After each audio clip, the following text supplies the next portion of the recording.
Good afternoon. My name is Aaron Stauffer, and I want to welcome you to another webinar of Religions for Peace USA.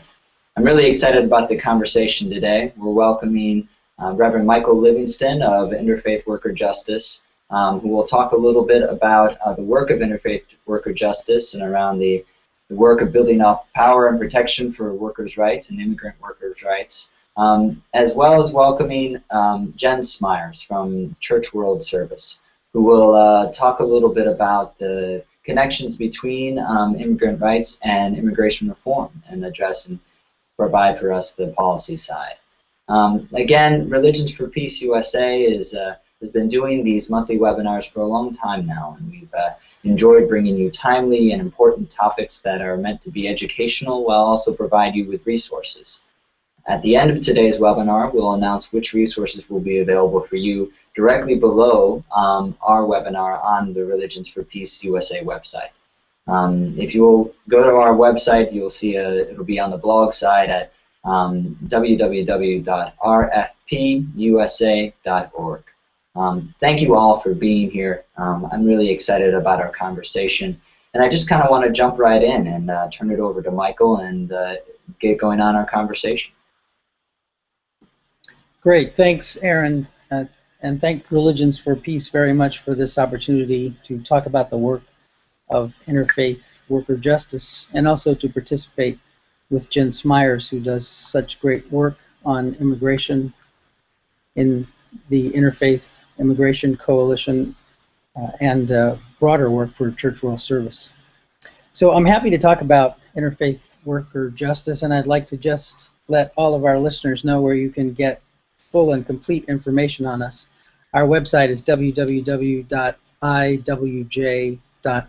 iwj.org. And I hope you'll find the time to go there and take a look at who we are and what we're all about. And I'm looking forward to spending a little time talking with you and welcome any questions you may have afterwards.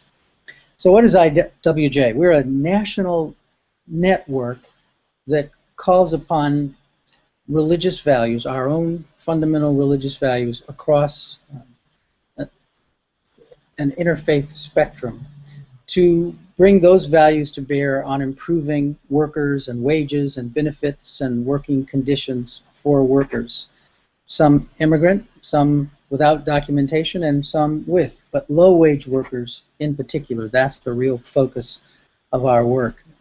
We try to do this by educating and organizing present and future religious leaders, interfaith coalitions, and worker centers. We have about 70 affiliates across the country. Just added 2 new worker centers. Of the 70, about 30 of them are worker centers. These are member-based organizations of workers who are at the bottom of the pay scale. And then we also have about 40 interfaith groups, and these are groups of clergy and other religious leaders in a particular community who work with labor in order to support worker campaigns. On our website, you'll see a tab for network, and there you can pull down a menu, click on your state to find out if any of your if there is a worker center or an interfaith group in your community. So what do these worker centers and faith groups do, interfaith groups do, and what does IWJ itself do nationally? I thought I'd just give you a snapshot of some of our active interfaith groups and worker centers. They're really wonderful organizations doing great work. One of our organizations, it's called, we call it C-Tool. It's the Center of Workers United in Struggle, and they actually use their name translated in Spanish, which you don't want me to try to pronounce. So let me just say the Center of Workers United in the Struggle. It's in Minnesota, based around the Twin Cities area. And this very night, they are celebrating a victory they won just recently with Target statewide. This worker center is made up of a large number of of people who work as janitors in Target. And they've been organizing for 4 years, trying to bargain with management at Target on a statewide basis. They've had a 3-mile march. They've had 3 strikes over the last 4 years. They had a 12-day hunger strike. And they very recently, like in the last 2 weeks I'm talking about here, reached an agreement in which Target is going to has signed a responsible contractor policy. The workers are going to be able to establish safety committees. Their right to bargain collectively has been protected. Janitors will see raises for the first time in over a decade in the state. And they are celebrating what they regard as the end of wage theft in that industry in that state. So it's just an example of the kinds of successes that workers can have when they organize, when faith communities support them, and when they are able to bring their values to bear in the work situation. I should say here, and in many of our worker centers, many of these workers are undocumented. So at the same time, they are attending to our focus, which is, and has always been, low-wage work. It's almost inseparable from the issue of immigration reform and the need for comprehensive immigration reform, because so many of these workers are the workers who get here, who overstay visas, who perhaps cross the border illegally, and still need the protection of our laws as they struggle to earn salaries, to work without fear of reprisals for standing up and speaking up for themselves. So that's just one. I'll mention one other. We have a new center in Iowa. It's called the Center for Worker Justice, and they have an Identify Me campaign. If you go to our website, you click again on Network, and you look for the state of Iowa, you'll see this center there. There's a wonderful video which highlights this campaign, Identify Me. And what they're doing essentially is working for the right to have community IDs, which is a helpful thing for people in a variety of situations, including undocumented workers, but also the elderly person who can no longer drive and needs a valid identification that's recognized by the state. For workers who are sometimes the object of stop and frisk and who are being targeted because they look like a certain kind of person, having a community ID is a helpful and valuable resource. So if they get to do this, if they're successful in this campaign, they'll join about 5 other communities in our nation that have quite successfully done this. Mercer County right here in New Jersey is one of the places where this has already happened.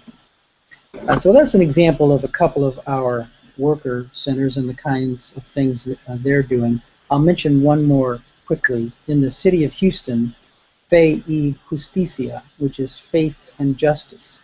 In November of last year, they won a wage theft campaign.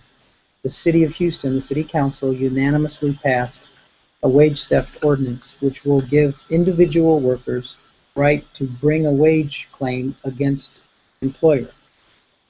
My employer's been stealing wages from me. They're not paying me overtime. They're paying me lower than minimum wage. They're making deductions from my paycheck that are illegal. They have a place in the city government where they can make a claim for wage theft. And any company that has an unresolved wage theft claim on a list that will be published in the city will not be able to sign or renew a contract with the city of Houston. So every single individual worker, and again in that setting, some of those workers, many of those workers are undocumented, will be able to bring a claim and have the city stand behind them as they work through the resolution of that case. A very important tool for all workers who are low-wage workers especially, and workers who may have immigration issues as well. So let me just mention, I think I'm probably getting close to my time here, but let me just mention one of the interfaith groups so you get an idea of what a group like that does. So these are groups of religious leaders, interfaith basis, Christian, Muslim, Jewish, Unitarian, Universalist, and those are the main groups that participate. And what they do is organize themselves, educate themselves to the issues that are affecting low-wage workers, many of whom are in the mosques, in the synagogues, in the congregations of these leaders, so that they can support them in their fights, in the issues that they encounter as they try to work in safe environments and as they try to receive compensation that's fair. I'll give you just a few lines from their website, which I think sums up a part of what they're all about. This is from Clue LA's website.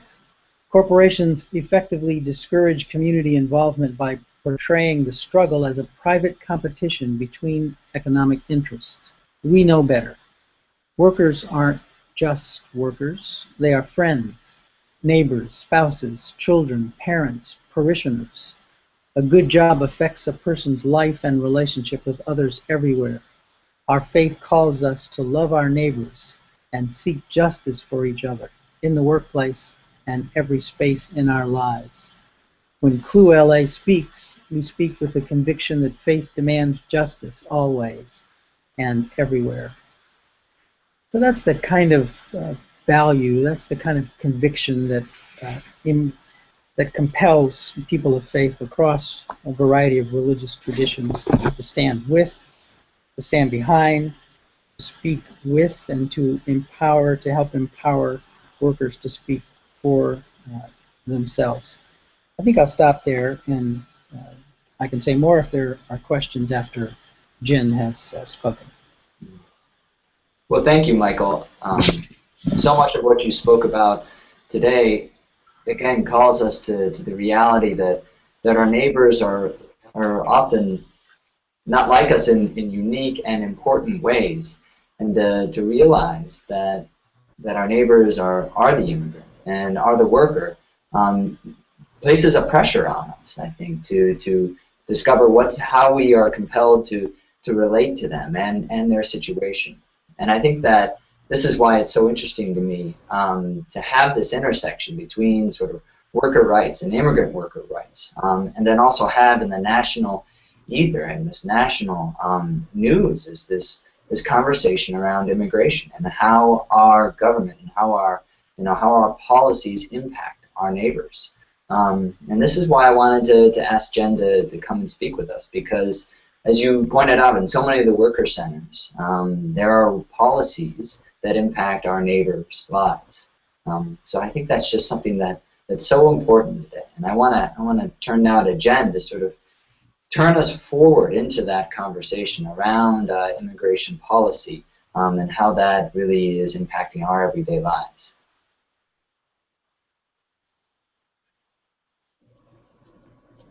Great. Thank you so much, Aaron, and thank you, Michael. It's great to be here with both of you and with everyone who is tuning in today. And as Aaron said, my name is Jen Smyers. I work with Church World Service, and we work really closely with Michael and others in the Interfaith Immigration Coalition.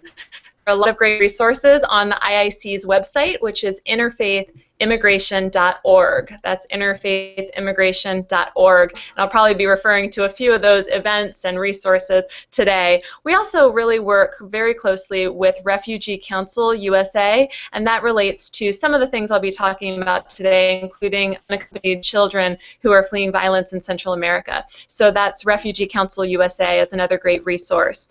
So where are we on immigration reform? I think this is an issue that has really fluctuated in the last few weeks, and it's one that I really wish I could bear better news on. As you all know, we were working very stridently all together just a few months ago to make sure that the Senate passed an immigration bill, and they did. They passed a bipartisan bill with 68 votes. That's pretty hard to do right now, and the bill was not perfect. There were a lot of trade-offs, including very negative border militarization and including things that really limit who could benefit from many of the provisions in the bill. But there are also some real positive things that with a lot of you all working on this, we're able to push through, including a path to citizenship for people who are undocumented, and including some very positive changes in their lives and the lives of immigrants across the nation. So we were hoping that the House of Representatives would then move through a process. They said that they could not pass a comprehensive bill, but they could take a piecemeal approach and pass multiple bills. That is very hard to do, and so I think many of us were very suspect that they were really genuine in saying that they wanted to pass an immigration reform bill. And as we have seen now, we're at the end of the line, and the House of Representatives has not passed an immigration bill. There are some who say that they still could pass something. Technically, they will be in session throughout the end of the year. They're out all of August. But really, those of us who work on this issue understand that there's really no hope for the House of Representatives to pass a bill. And what that means is that the Senate bill expires the end of this calendar year. So after this calendar year, the Senate will basically have to start from scratch, and the House will start from scratch. And there are a lot of unknowns between then in terms of elections, in terms of political maneuvering, and people on both sides of the aisle, frankly, using this issue as a political football. But that being said, we are very cognizant of the fact that no movement is won in a matter of months or even a matter of years. It takes all of us a lot of dedication and keep on keeping on this to really continue to make sure that we're addressing these issues, that we're continuing to bring these issues to the forefront. And I will say, every single fight, every single immigration reform fight, we get stronger as a movement. We have seen more people of faith involved than ever before. We've seen more business, labor groups involved than ever before. And we've seen more Republicans this time say positive things about immigration reform. We're continuing to educate members and staff, and we're continuing to make sure that politicians on both sides of the aisle really feel the heat when it comes to continuing to make sure we're addressing this issue. There are also a lot of positive things happening across the country in terms of pushing back against the very negative Secure Communities program. Many of you are familiar with the Secure Communities program, which forces local police to serve as immigration enforcement agents, and then really reduces the trust that communities feel towards police. So you have fewer people who are willing to report crime that they're victimized by or witnessed. And this is a really remarkable movement across the country led by the National Day Laborer Organizing Network to push back against the Secure Communities program. And we've seen positive things across the country in states and localities saying we're not going to cooperate when it comes to this. We want to make sure that our police can focus on community safety, not immigration enforcement. There's also some really exciting things happening right now when it comes to civic engagement. I think we all understand that if we want the reform that we would like to see, sometimes we have to change the pieces in the puzzle or the members of Congress who are there. And we have to make sure that every single member of Congress knows that our communities will hold all of them accountable when it comes to election time in terms of if they were supportive of immigration reform or not. And I really encourage people to look at civic engagement as a way that as 501c3s, as churches, we can be actively engaged in as long as we don't specifically endorse a candidate or a party. We could still be very active in asking the right questions of these candidates, holding voter education forums, getting people to the polling places, making sure that people's rights are not being violated when it comes to voting, making sure that immigrants in our community who are naturalized citizens can get to the polls and know the issues. So there's still a lot to be done, so we should not be, I think, just despondent. Specifically, also, President Obama has a moral obligation to act, Now that we know that the House of Representatives will not act on immigration this year, we've heard President Obama say very clearly that he intends to make an announcement about administrative relief. And we're asking President Obama to make this a go big or go home moment. We're not just asking for a small change in law. He could do a little nitty-gritty thing here that would help a few people. We're asking him for three things. One, we're asking him to stop all deportations.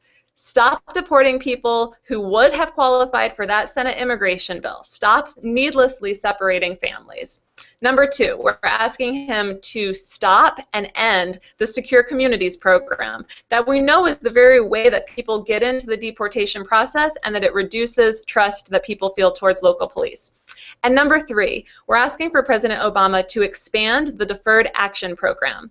Many of you are familiar with the Deferred Action for Childhood Arrivals program, or DACA, that the President instituted about 2 years ago. And that allows children who came to the United States before they were 16 to apply for, to be able to work legally and travel legally. And that has meant a huge, huge relief for hundreds of thousands of undocumented youth who can now work legally, they can go to school, they can travel and see their families in their countries of origin, and this has been a huge relief. So there's no reason why President Obama wouldn't expand that program so that anyone who's undocumented, regardless of when they came to the United States, can apply through that same process, meet that same criteria, and at least be able to travel and work legally until Congress can get its act together and pass an immigration bill. So that's what we're pushing for. I will mention that on July 31st, we are going to have a civil disobedience event in front of the White House. It's being led by United Methodist Bishop Minerva Carcano and our CEO, we're very proud, Reverend John L. McCullough, who's going to be at the White House getting arrested and demanding broad administrative relief, along with more than 100 other people who will be sacrificing and putting their bodies at risk to get arrested on this very issue. So we're excited about that. The one issue that intersects with all of this and that I want to take a moment to address is the very, very stressful and traumatic situation of unaccompanied children who are fleeing violence in Honduras, El Salvador, and Guatemala and seeking safety in the United States. This is an issue that's a humanitarian crisis being faced in these countries and being faced by these children. This is not a border security issue. This is not an enforcement problem. This is not a political football. And unfortunately, we've seen members on both sides of the aisle and the general public react to this in a way that honestly is shameful. People with signs outside of buses saying, "Don't bring these children here," people who have blamed President Obama and the DACA program for these children coming. These children are fleeing violence, and I think that when we talk to our community members and congregation members, we need to be really clear about this. The violence level in these countries has skyrocketed. In Honduras alone, the murder rate has escalated more than 300%. That's the murder rate for the women and girls in that country. In Honduras, they only have 3 women's shelters, and 2 of those shelters are routinely used by police as brothels. Children are being conscripted into gangs, forced to join gangs, and girls in particular are being forced to become gang girlfriends, which basically means being repeatedly raped by every member of the gang. These children are fleeing violence, and they're not just fleeing to the United States. In the region, they're fleeing to nearby countries. Nicaragua, Belize, Costa Rica, Panama, Mexico have seen conglomerately a 700% increase in asylum applications. So we know that no U.S. policy is to blame for this. These children are fleeing violence, and we have a responsibility morally and legally to protect children at our doorstep seeking refuge. But I think surprisingly even, we have seen both the administration and Congress react to this in a shameful way. The President has asked Congress to roll back important protections in the Trafficking Victims Protection Reauthorization Act, which is a bill that was signed into law by President George Bush in 2008. It had unanimous consent in both the House and the Senate, strong bipartisan support. And part of the reason we have this law is to make sure that the U.S. is not deporting children back into the hands of traffickers and others who wish to do them harm. So Congress is now considering a plethora of legislation that would roll back these protections and allow us to basically deport these children without adequate screenings, without the ability to have their cases heard by a judge, without the ability to apply for asylum. Just return them back to the devastation and the violence that they're facing.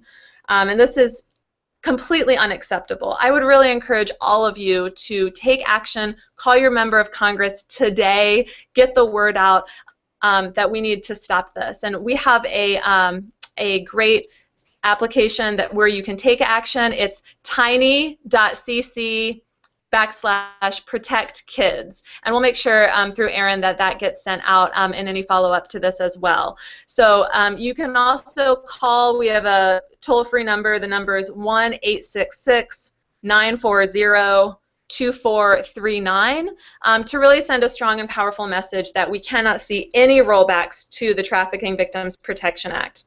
The administration has also asked for supplemental emergency funding to address this crisis, and this is really important. There's funding there for the Office of Refugee Resettlement to meet the needs of these children and for legal assistance, and we're very affirming of case management services and legal services for these kids. But again, there's a lot in the supplemental that's more border enforcement that's not going to solve this problem. So that's a little bit of an update. I think where we are right now as a movement is we need to strongly oppose any type of rollbacks in protections for these unaccompanied children. We need to win on that so that we can build on that, continue with civic engagement, continue to push back against the Secure Communities program, win administrative relief, and get President Obama to at least provide people the opportunity to travel and to work legally, and continue to build a movement for immigration reform in the future. Well, thank you so much, Jen. That was really informative, and absolutely all the information that you've heard Jen sort of talk about here, as well as Michael reference, we'll make available on our website directly below this webinar. So that'll be made available right after our webinar finishes this afternoon. I want to again actually turn it to any of the audience members who want to tweet or email us your questions about this topic and the issues that Michael and Jen have just raised up.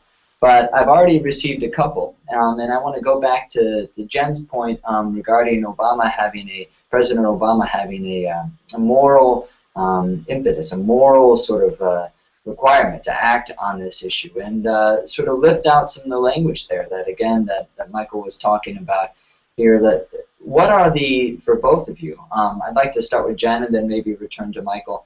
What are our religious communities on the border who are most often impacted, not just during this humanitarian crisis as we're experiencing now and as the nation is coming to see, but also who have always, who have dealt with this issue for a long time. Those congregations who are nearest to our borders, where undocumented immigrants are coming through, as well as just immigrants and refugees and anywhere.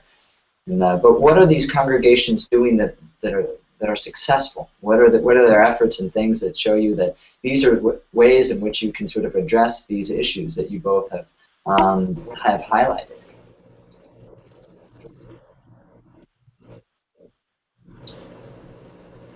Great question. So there is really a rapid response happening at the border right now around these children. In Texas in particular, there are communities that are donating food, donating clothing, and really helping these children when they are released from the Department of Homeland Security. They're released with a deportation order court date. So they have a court date and they have this documentation, and they're basically awaiting their deportation court date. And so they have built tents to help these children in the hours between when they're released and when they go on Greyhound buses to be reunited with some of their family who might be in the United States. There are faith communities that are offering their homes as foster families. There's a very rigorous screening process to be a foster family, but people who are going through that process, and a lot of that infrastructure has already been in place. There's also groups in Yuma, Arizona. When these children, if they do have a relative in the United States, they can be released to them while they await their court date.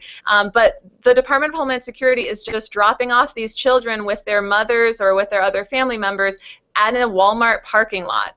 and these families don't know where they are, they don't know where to go, they don't have resources. Sometimes Department of Homeland Security has taken their money, identification, their telephones. So these faith communities are meeting these families here and providing them everything that they need, spending the night in the church if it's necessary, and getting them where they need to go, collecting donations for Greyhound bus tickets. So there's a lot of rapid response. I think there are also a lot of people who are speaking truth to power and who are meeting with their members of Congress and their local representatives to say, we support these children. You have to support protections for these children. I want to lift up in Dallas County Judge Clay Jenkins was very, very positive about this and said, we're going to accept these children because they're God's children. And I think that that's a powerful moment from the faith perspective. And there are also religious groups in Iowa and other places who are actually mounting campaigns that say, we want some of these children to come here so we can help them. And we're asking our governor to make sure that some of these children can have access to the people who want to welcome them and help them here. And I think that sends such a powerful message right now. And I think there are a lot of faith communities who are working with Mi Familia Vota and other voter organizing groups to get out the vote so that we can send a powerful message at the ballot box too.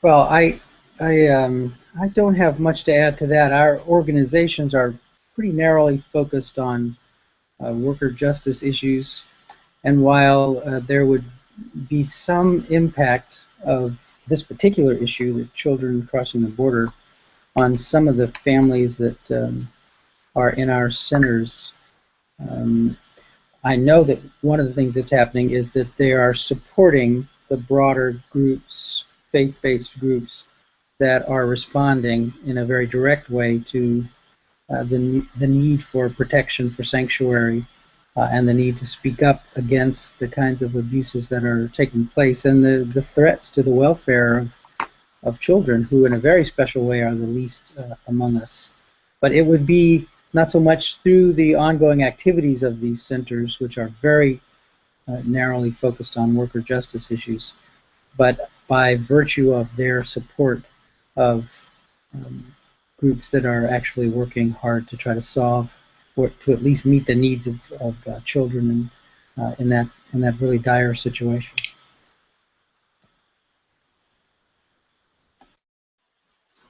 Absolutely. Well, thank you both for that.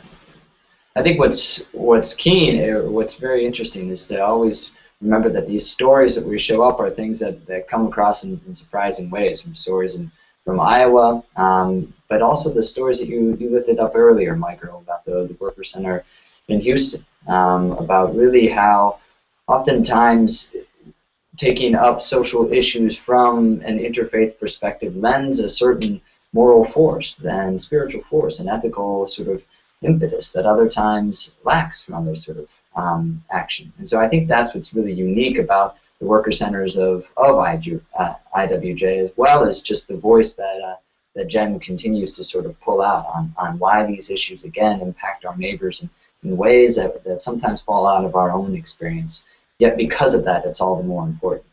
I want to actually sort of step back and ask a question now that again came from the audience regarding what we can learn from other countries that are going through similar things around immigration reform and undocumented folk.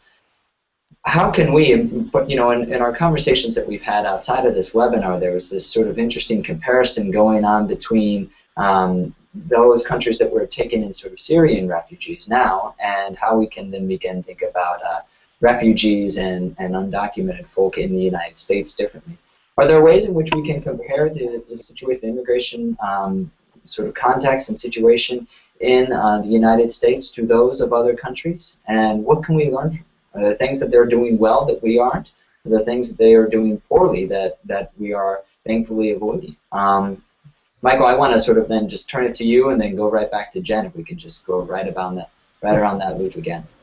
Oh, that's really a question for Jen. I just don't have the expertise on what is happening internationally around refugee resettlement. that very much is what Church World Service does, and I'll look forward to hearing what she has to say about it.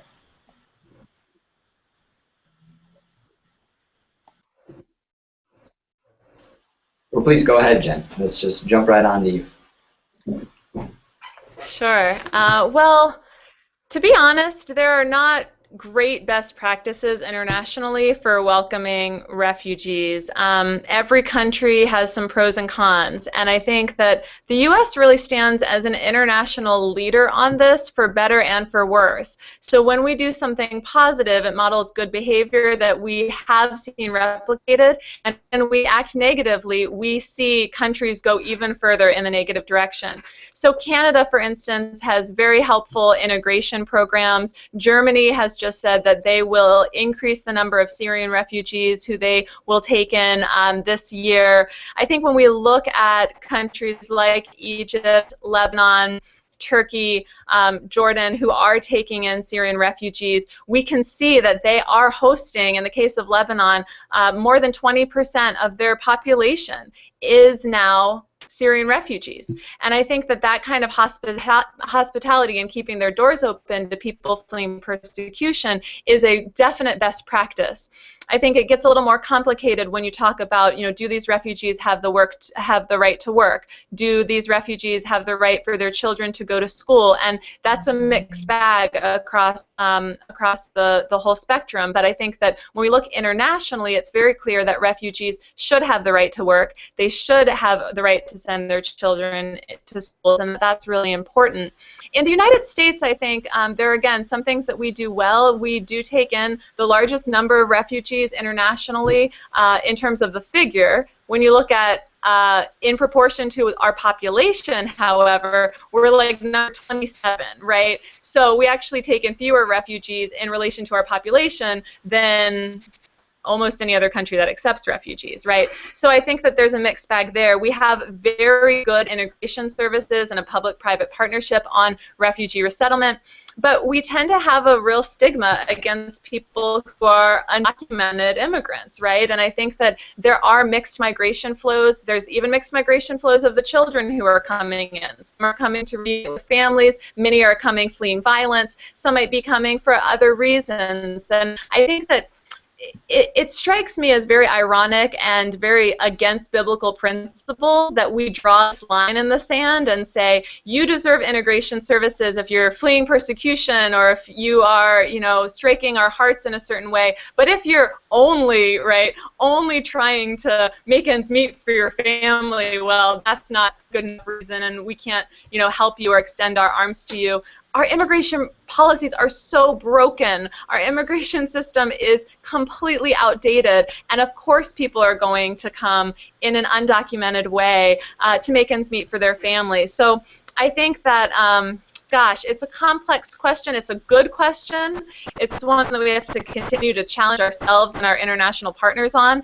In the context of unaccompanied children, it does strike me specifically ironic that the United States is literally freaking out over 52,000 children. And the number is significant, and we need to make sure that every single one of those 52,000 children receive the care that they need.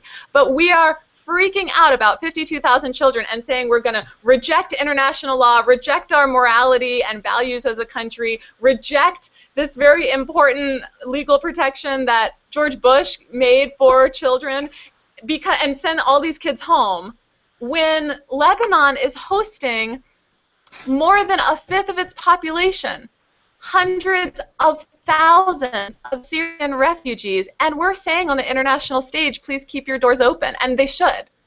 But honestly, it's going to be a downward spiral. If we reduce these protections for these children, it will give countries in the region an easy out to say we're going to turn these kids back to violence too. And I think it will really reduce our credibility on the international stage when it comes to these important protection issues. And that's one of the reasons that we have to fight for these children and fight for every child and every person who's fleeing persecution and who has a right to migrate. So let me say thank you for that, Jen. I can't talk about in a way that it compares the treatment of refugees, but it's so clear, and this is where Jen ended up in the last portion of what she was saying, that our own country does not act on values that we so readily associate with ourselves when it comes to immigrants within our own borders. And from my perspective and the perspective of IWJ, as it relates to the world of work, it is very clear that all of the laws support the exploitation. They support, they encourage, they permit, they allow. I mean, we could talk about which words make the best sense and are most accurate, but you could choose from an array of words like that. All of the supports favor businesses, favor owners, favor growers over farm workers, over service workers, over workers in low-wage industries and construction and domestic work, all of that. And this is a little bit semantic, so let me just say, in keeping with this, there's a way you can think about our system to say that it's not really that it's broken, it's working precisely the way it's intended to work. And that is to exploit and to take advantage of people who cross the border in order to find a better life for themselves. We need to fix it. I completely agree with that. There is a sense in which that language makes sense. It's broken.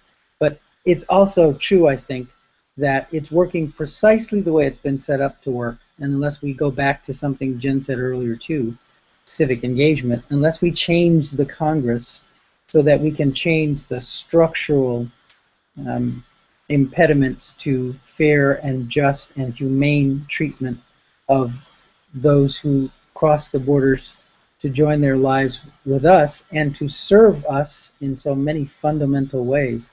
Unless we change the Congress, that structure is going to stay in place, and we're going to continue to see the kinds of abuses that we're seeing now. Absolutely. Thank you, Mike, for adding that. I wanted to turn to you and sort of make that connection there too. Absolutely. But I want to stay on that issue too, and return to a worker center that you mentioned earlier in the webinar up in Minnesota that I think was relatively new.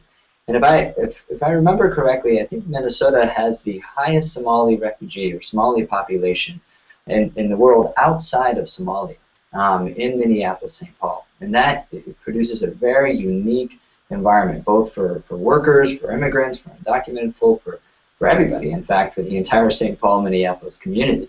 And so I wanted to talk then about something that's sort of implicit in that, which is the sort of how you go about engaging those organizations and those individuals in taking their faith into account. Do you deal with the content, the theological substance of this? The way that Jen has been talking about it earlier, she says, it doesn't seem right to draw a line in our sand saying that this sort of goes against our biblical principles. But what about for individuals and communities who come from communities that are, though related to the Bible, specifically Islamic or other faith traditions that fall outside the Abrahamic faith? How do you deal with that? Is that something? And do you think that interfaith avenue adds a critical component to your work, and why?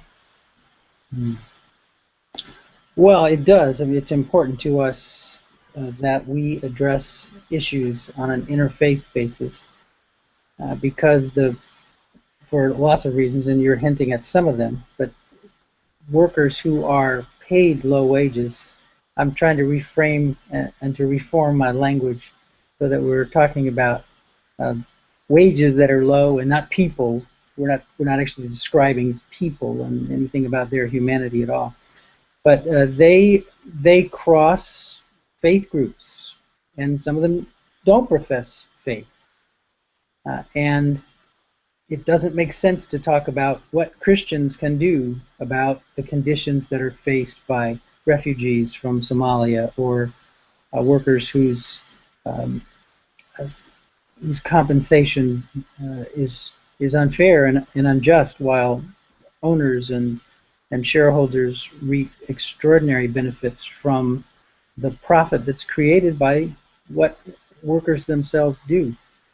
We're not going to solve problems like this, or immigration reform, or fair and justice in the treatment of refugees within any particular faith group. We're going to do it because all of us work together to address these kinds of issues. And that's the spirit in which IWJ was formed. So our board is made up of representatives of the broad sweep of the faith groups that are present in the United States and which characterize the life of faith here. The C-Tool in Minnesota is primarily Latino and Latino workers. It does not reflect the refugees from Somalia that you're talking to. And I guess that's just reflective of some of the characteristics of who we are as a people too. I mean, we don't always soon enough, fast enough, in a broad enough manner embrace all of the diversity that's among us. The language barriers and the different places people come from make it very difficult to make these connections.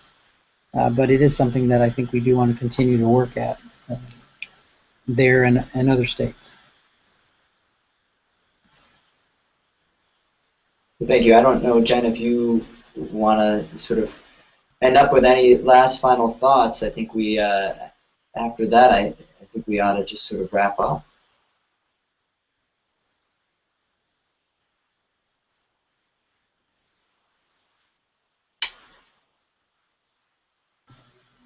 You're on mute, Jen. Yeah, I can't. Yeah. You're on mute. No. Oh, you can tell I was talking, though, because I was moving around. Huh? So the only thing I would add to Michael's great comments are that I think there's a moment right now where there are refugees from Burma, Bhutan, Iraq, who are coming together, and Somalia, you mentioned, and working with Latinos, working with workers who are paid low wages. And I think that it's going to be that. It's going to be all of us coming together from different faith communities, from different nationalities, from different economic statuses, to really work together on all of these social justice issues. And I think some of that's starting to happen. And I think that seeing it start to happen in the civic engagement context in particular is what gives us better politicians and better policies and improvements in the lives of all of our communities. Absolutely. Well, thank you both so much for this conversation. It's been informative and educational, and for all the viewers, be sure to check directly below this webinar on the RFP USA website at www.rfpusa.org. And you'll be able to find all the resources that were mentioned, as well as the information for the Day of Action that CWS is going, as well as any resources regarding some of the worker centers or the things that the information and toolkits that Michael was mentioning too. I want to thank you, Michael and Jen, for taking the time today. You're very welcome. Thank you for having us. Thanks for being on. Yeah, this is great, and we'll be sure to keep this conversation going around this critical issue of immigration, immigrant rights, and through an interfaith field and through an interfaith activist lens. So thank you all, and we'll be in touch for sure. Bye. Thanks, everyone. Bye.